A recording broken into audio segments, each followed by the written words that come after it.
こんばんは。今日は4月7日です。火曜日です。Today is Tuesday, April 7th. Urbandale Food Pantry is on Monday, Wednesdays, and Thursdays from 10 to 1 and from 2 to 5. Grab-and-go meals are available at 6 locations. Timberland at Meredith, 11 to 11:20. Bristol Ridge, 11:30 to 11:50. Cross Creek from 12 to 12:30. And at the elementary schools, Jensen, 11 to 11:20. Karen Acres, 11:30 to 11:50, and Valerius from 12 to 12:30. Those are grab-and-go meals. I sent you an email, so over the weekend, hopefully you got that. Take a look at that email. Contact me with any questions or concerns that you have. On Wednesday, April 8th, Herff Jones representative will be parked outside of the library, so if you are a senior who's looking to get your graduation announcements and invitations, etc., you should plan on talking to Herff Jones at the high school library, outside of the high school library on Wednesday. The times for you to go, if you are a senior with last name beginning with A through H, you'll be there at 11 to 12. If your last name starts with I through P, then that time slot is 12 to 1. And if you're a senior with last name Q through Z, you'll go at 1 to 2 o'clock. As I keep telling you, please be sheltering in place, be staying at home, trying to maintain social distance, and then if you're out and about, please drive safely. Today I'm going to be reading you a scary story. This is Tales for the Midnight Hour by J.B. Stamper. This is a book that I picked up in elementary school from one of those scholastic book drive things. They used to hand out these little pamphlets and you'd fill those out when you were in elementary school. And this used to have a different cover. This isn't a first edition. The first edition cover was like this scary skull looking like face on the cover, as I recall. But I managed to get a new publication, a new later edition of the book later on. So I'm going to be reading this scary story to you. So if you have younger viewers, you just be advised this is really scary. So in a moment I'll be reading to you from Tales for the Midnight Hour.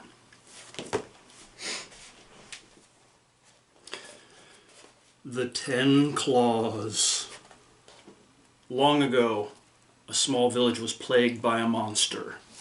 The monster had never been seen nor heard. It never left tracks or evidence. The only proof of its existence was its victims. The victims were always killed in the same way. 10 jagged holes would be found in their necks.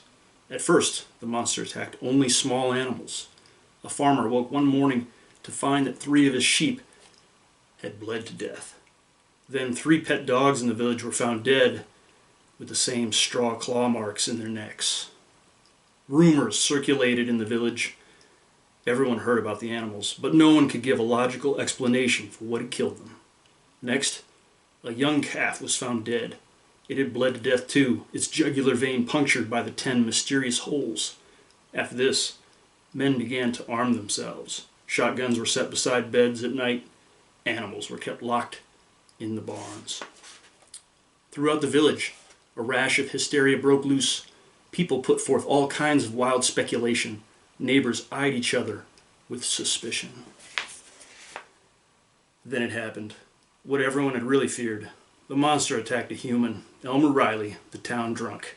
Elmer was found dead one morning with the 10 claw holes in his neck. He had died just like the sheep and the dogs and the calf. He had bled to death. Not many people in the town really cared that Elmer was dead, but it scared them to know that the monster had an appetite for humans as well. Anyone could be its prey. The men in the village banded together to form a vigilante group. They didn't know what they were fighting, which made things even worse. Robert and John Harmon, 2 brothers, were appointed head of the vigilante committee. They lived on the outskirts of the village, near the forest where most people thought the monster lived. The 2 brothers knew how the monster attacked. It had been their calf that had been killed. After the first meeting of the vigilante committee, Robert and John Harmon went home to discuss their plans. They sat around the oak table in the kitchen with their father. Their old grandmother sat by the fireplace on a low chair, her black shawl wrapped around her. "We must begin the watch tonight," Robert said in a low voice. "The other men are afraid to act now, but I think tonight is the time to be on guard." "You're right," his brother agreed. "The thing is, whatever it is, strikes every 5 days. It was 5 nights ago that Elmer Riley was killed." "You boys sound brave," their father interrupted, "but remember what you're dealing with. The whole thing seems to attack without warning. In the killings so far, there are no signs of struggle. How will you know what to watch for?" The father paused and looked over to his old mother sitting by the fireplace. "They should be careful, shouldn't they, Granny?" The old woman looked up at her son. She shuddered for a moment, and then fell silent again. The 3 men went back to their conversation. They hadn't really expected to get an answer from her. Her mind had been foggy for years.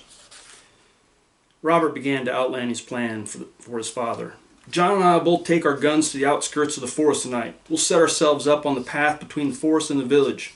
If the monster comes out tonight, it will have to pass by either one of us." "And what protection will you have?" the father asked worriedly. "Each other," Robert answered. "We'll stay within shouting distance of each other, and we'll keep our backs to the village so that we face the forest and the monster."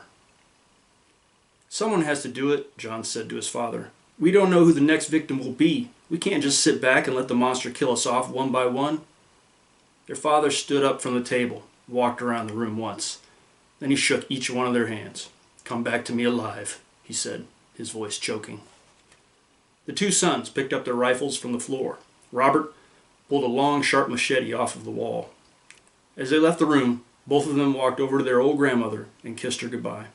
Outside, the night was nearly pitch black. A thin sliver of a moon hung low in the western sky.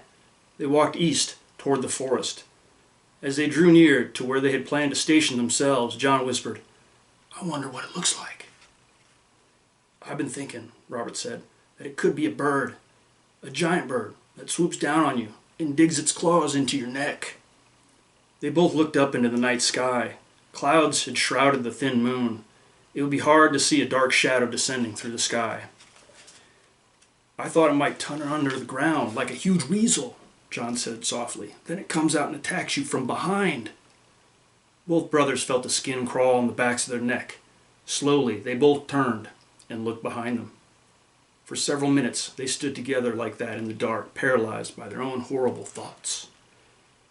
"We must take our places," Robert said finally. "But remember, stay within shouting distance." The 2 boys moved off in opposite directions. They had agreed that each would take 20 long paces and then stop. Standing in the dark, Robert carefully cocked his gun. Then he took the machete and stuck it in the soft ground by his feet. He waited. 40 paces away, John fumbled nervously with his gun. He felt his hand shaking. Could he use the gun if he had to? He wished he could see Robert, but his brother was obscured by the dark shadows of bushes and trees. John turned around to look toward the village. He wished he was safe inside the house. Then he heard the crackling of a twig in back of him. He spun around to face the forest, but he saw nothing and heard no more. John relaxed. He set the butt of his gun down in the ground and leaned against it. He started to feel drowsy. Then he felt the 10 claws digging into his neck. A terrified scream echoed through the forest to Robert. He grabbed his gun and machete and followed the awful screams to his brother. He drew near, but he couldn't see anything in the dark night. But then he heard John's voice choking and desperate. "Quick! Swing the machete behind where you hear my voice! Hurry!" John threw down his gun and grasped the machete in both hands. He swung it above his head and let it fall. It made a hacking sound before it hit the ground. John had been groaning the whole time, but now he stopped. For an instant, Robert thought he had killed his own brother. But then John started to babble incoherently. Robert thought he heard something moving back away from him. It sounded like a giant rat scuttling over the dead leaves, but he could not see it. He fell down on the ground by his brother's body. Moaning again, John took his brother's hand and put it to his own neck. Robert shrunk back at what he felt. It was a claw, a hand, a claw, withered hand with sharp, pointed claws. He had hacked it off the monster with his machete, and it was still stuck in John's neck. Robert jerked the foul claws from his brother's neck. Then he bound the 10 bloody holes with his handkerchief. He carried his brother back to the village, leaving the withered hand lying on the forest floor. His father met them at the door, weeping with fear. He had heard John's terrified screams in the forest. Now he wept with happiness to see that both his sons were alive yet. They laid John out on a couch and washed out the claw marks in his neck. They could see that a few seconds more and the claws would have killed him. As he bandaged his brother's neck, Robert thought about the monster. He hoped it was in the forest now, dying a slow death.